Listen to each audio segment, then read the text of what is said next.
Olá, boa tarde. Voltamos a falar ao vivo do Palácio do Planalto, em Brasília. 152 brasileiros que estavam na Venezuela conseguiram retornar ao Brasil. A fronteira está fechada desde a quinta-feira da semana passada por ordem do regime de Nicolás Maduro. Ontem foi autorizada a abertura parcial da fronteira para o retorno dos brasileiros. Segundo o Ministério das Relações Exteriores do Brasil, a negociação foi feita pelo Consulado Brasileiro, que fica na cidade venezuelana de Santa Helena do Guairém. Vamos ver.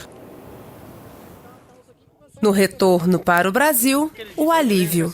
Fé em Deus que nós ia passar e deu tudo certo. Medo de não poder atravessar, mas de volta, né? Deu um pouquinho de medo de voltar, mas graças a Deus a gente está aqui. O vice-cônsul do Brasil disse que as negociações para o retorno dos brasileiros foram feitas com militares e que só foi possível depois de muito diálogo. O caráter humano, né?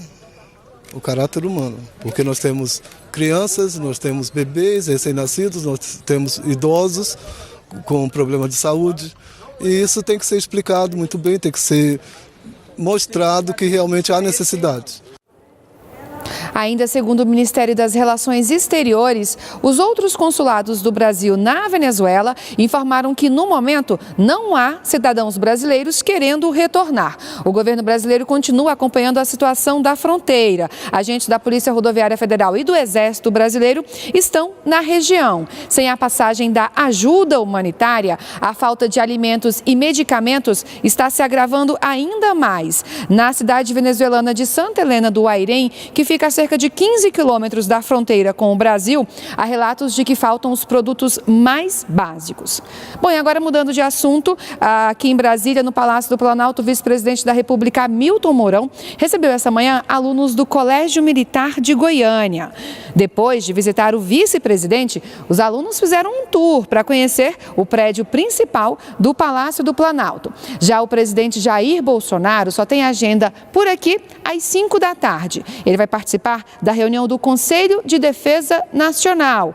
Pela manhã, o presidente Jair Bolsonaro foi para São Paulo e é para lá que a gente também vai agora conversar com o repórter Ricardo Ferraz, que tem aí as informações da agenda do presidente. Olá, Ricardo, boa tarde para você. Boa tarde, Luana, boa tarde a todos. Falamos ao vivo do Hospital Albert Einstein, na zona sul da capital paulista, onde o presidente Jair Bolsonaro se encaminhou hoje por volta de 9h50 da manhã para realizar exames relacionados ao acompanhamento da cirurgia da retirada da bolsa de colostomia que fez no dia 29 de janeiro. Essa é a primeira vez que o presidente da República retorna ao hospital. Ele se reúne em consulta com os médicos que realizaram a operação.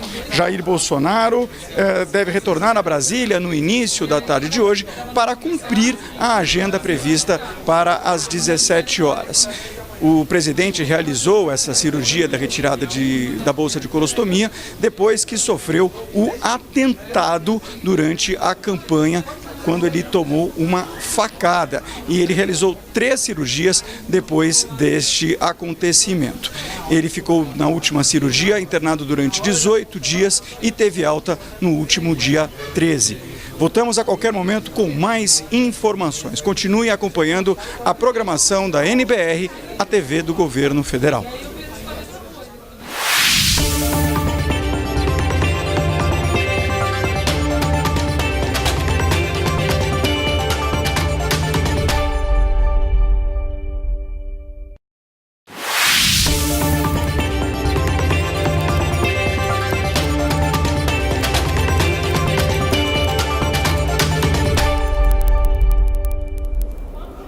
Olá, bom dia. Falamos ao vivo do Palácio do Planalto, em Brasília. Militares das Forças Armadas vão continuar atuando no reforço da segurança da Penitenciária Federal de Porto Velho, em Rondônia. Há 2 semanas, eles trabalham num raio de 10 quilômetros a partir da penitenciária. Esse trabalho terminaria hoje, mas foi prorrogado por mais um mês, conforme decreto publicado na edição desta quarta-feira do Diário Oficial da União. O emprego das das Forças Armadas em Porto Velho é realizado em parceria com as forças de segurança locais e também com agentes penitenciários. No último dia 13, a Justiça Federal autorizou a transferência de 22 presos de penitenciárias de São Paulo para presídios federais. A transferência foi autorizada após a descoberta de um plano de fuga em massa das prisões paulistanas, coordenado por integrantes de uma organização criminosa de São Paulo. A Penitenciária Federal de Porto Velho recebeu Marcos Williams Herbas Camacho, o Marcola, apontado como líder máximo dessa facção paulistana.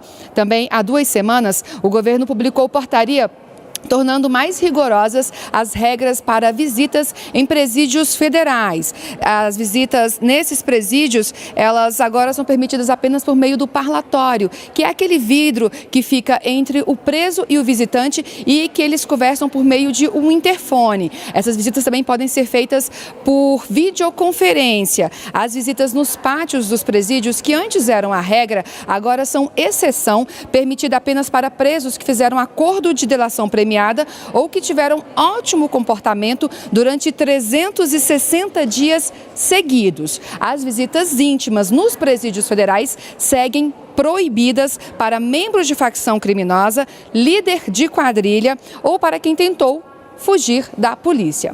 Bom, nós podemos voltar a qualquer momento com outras informações. Você pode acompanhar toda a nossa programação também nas nossas redes sociais.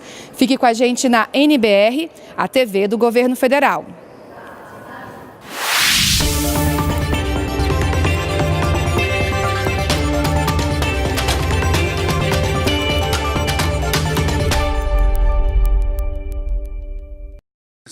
O general de Exército Joaquim Silva e Luna é o 13º diretor-geral brasileiro de Itaipu e o 3º militar no cargo.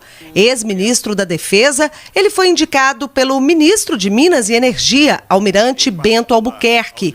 Em seu discurso de posse, Silva e Luna falou sobre mudanças a curto prazo para aprimorar a trajetória de sucesso da hidrelétrica.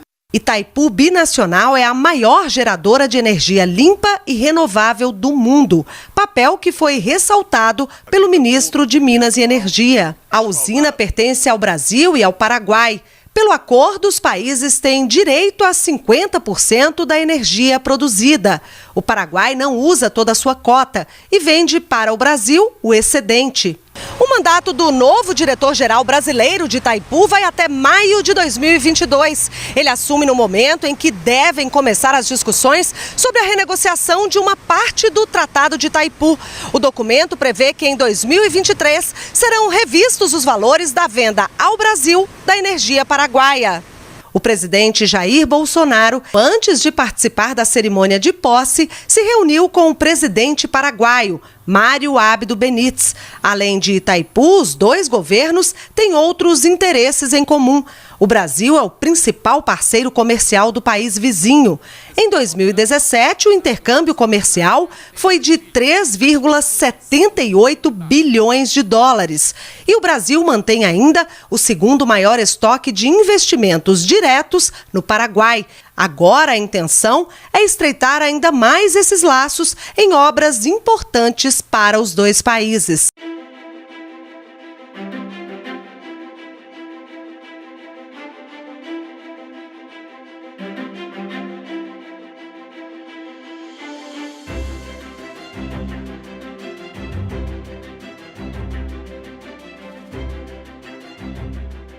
Prezado Mário Abdo, colega presidente, a segunda ponte sobre o Paraná, bem como sobre o Rio Paraguai, é de fundamental importância para os nossos povos. Conte com o apoio do nosso governo para concretizarmos esse objetivo. Também quero agradecer a parceria que estamos tendo na questão do combate ao crime organizado e lavagem de dinheiro.